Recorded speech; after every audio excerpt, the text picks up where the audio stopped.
Hey, I'm HP and today let's imagine Stevie Ray Vaughan has turned to the dark side of the force. So this is the dark side of Stevie Ray Vaughan, and this is gonna sound somehow like this.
Yeah, that was really evil. We could do it even more even. Yeah.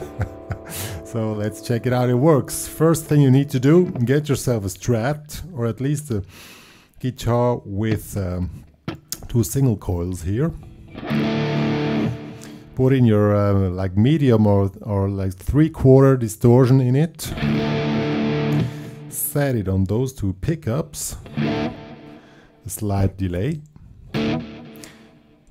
As you can hear, it's kind of a tape delay or analog delay. And tune the guitar on drop D. And that gives us this really, this punchy, evil, evil Stevie Ray Vaughan sound. I don't know if Stevie Ray Vaughan, if he had become evil, it would sound like this, or even more like...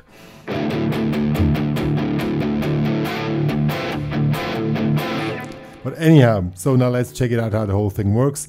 Even if you're not into Stevie Ray Vaughan, it's a very cool riff, which you're going to check out here with drop D tuning. Alright, so now let's check it out. The chords are very easy. We have a D5, in drop D is very easy. 3rd fret, 2nd fret. Here we have it. D minus 7, 5th fret, 6th fret.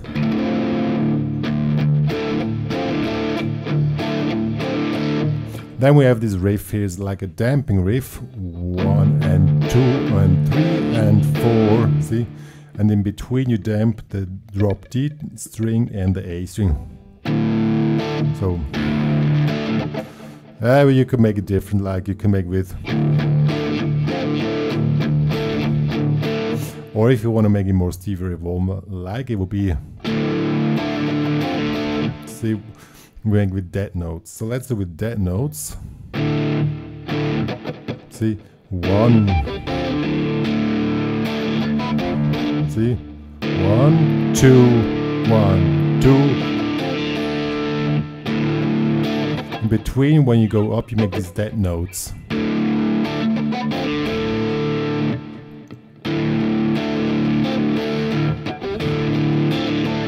And then in the second part of the riff, you have the dead notes down here. See, 1. So 1.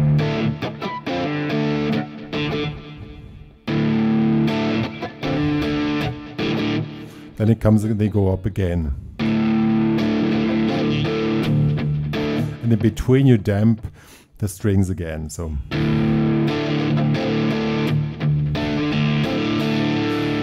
now you have time for a little sing note line. You make it here 3 5 3 4 3 0 5 0. But these are not really full pull-offs, this is like slight, just fast pull-offs. So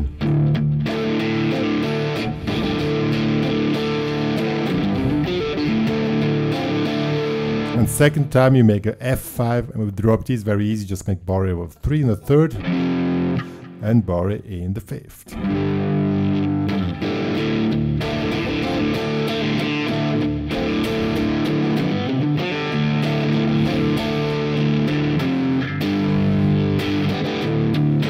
In between, you always work with these dead notes. It's very typical on Stevie Ray Vaughan's rhythm work. He has a lot of kind of a funky style. He works with the open swing. That's what he's doing. That's what the neck was coming next now. See? So you have the D5 and then you jump up in the 10th, make a bar here, and you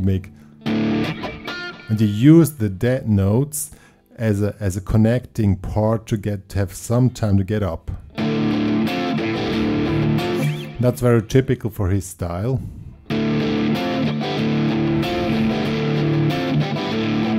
See, it's very cool.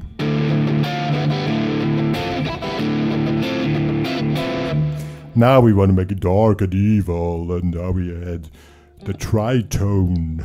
So from this one here, we add here the 12th and also Barre also 12. And this, so we have 10, 10, 12, 12.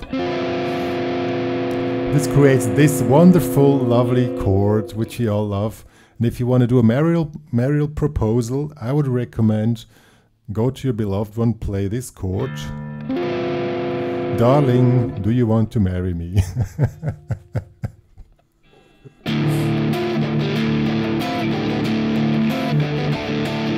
So, now let's give it a try and see how the whole thing works. Very cool. 2, 3, 4.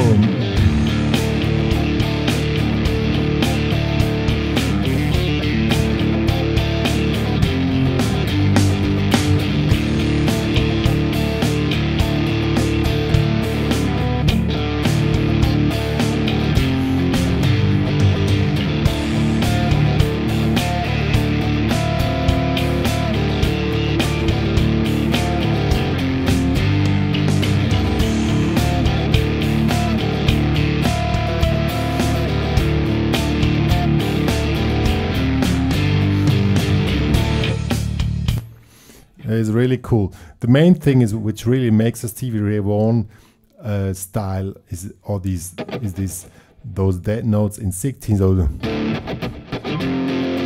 see, so 16 notes are 1, 2, 3, 4. This is the beat.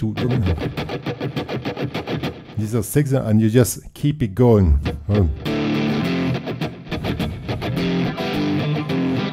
That's very typical.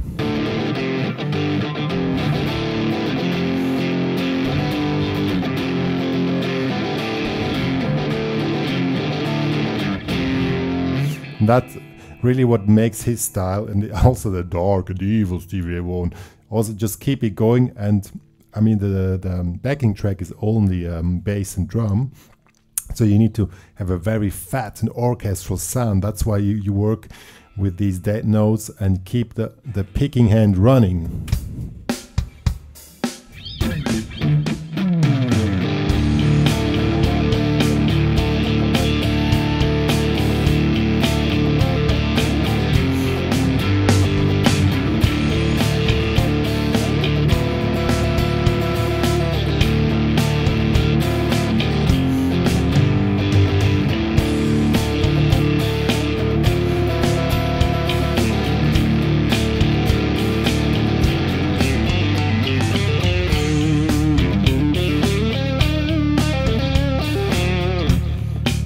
Now let's give it a try when I want to do soloing. Now you heard there's absolutely no additional guitar on the track. The link to the track is going to be added at the end of the tutorial or inside of the tutorial. Now, typical Stevie Ray Vaughan stuff is with open strings. Now since we have drop D, you can do stuff like this here. 3-0, 3-0, 5-0, 5-0, 7-0.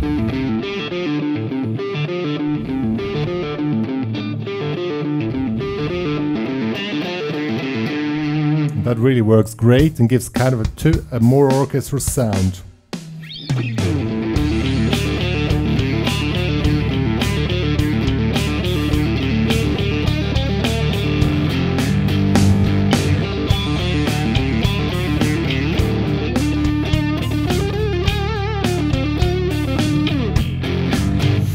You can work with the open strings down here, gives a punchy sound, but if you want to go on typical stuff, you can make the typical stuff up here, and you need to stand the emptiness of the sound. So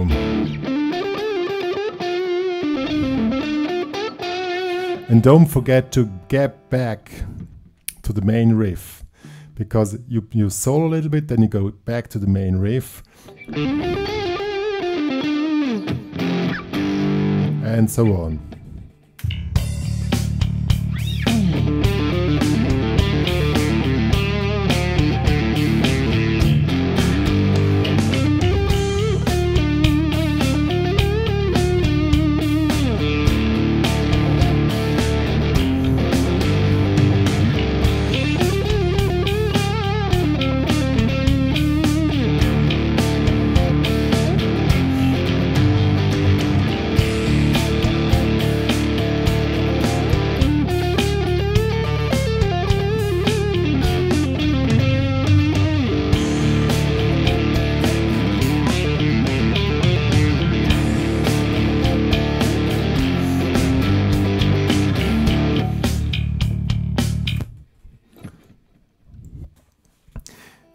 Yeah, that's more or less how it can work. Now some ideas for licks here. You just play normal D minor pentatonics here. And in here you just play like normal stuff. Something like this, or it does not have to be something wild, just a few single notes here. And then you get back to the riff, and that's the magic of the whole thing. And always keep your hands running.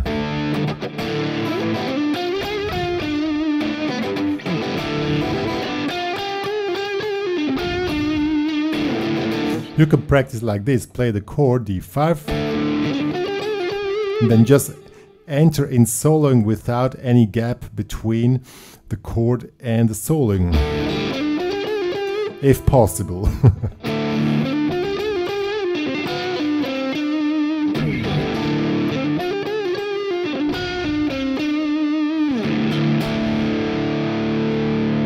Very cool stuff. Yeah, that was more or less the idea behind it. Now you can mix it up as you like. Play the riff, play a few single note lines, just let it go. Anything which you think fits, but the main thing on this kind of playing is that your picking hand always is in movement, like see, in 16 notes. So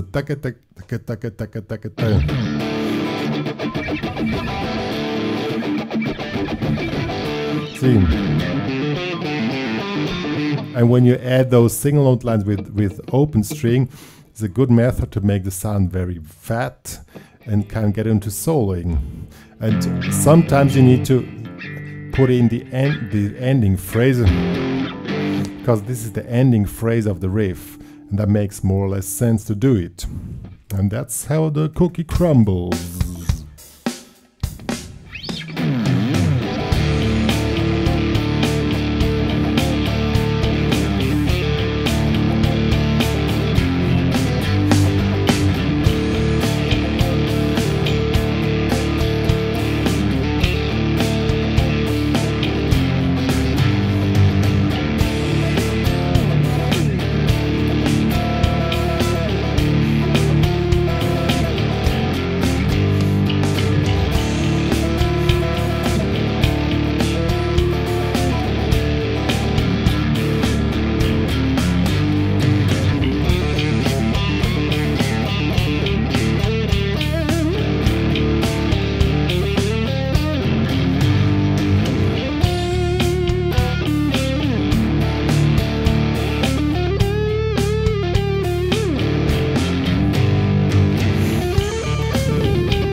Yeah, and stuff like that.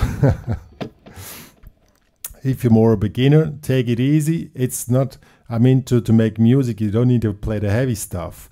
But the main thing is make music. Making music means enjoy what you're playing. Don't think I need to play fast, or I need to play this or play that. Just let it flow.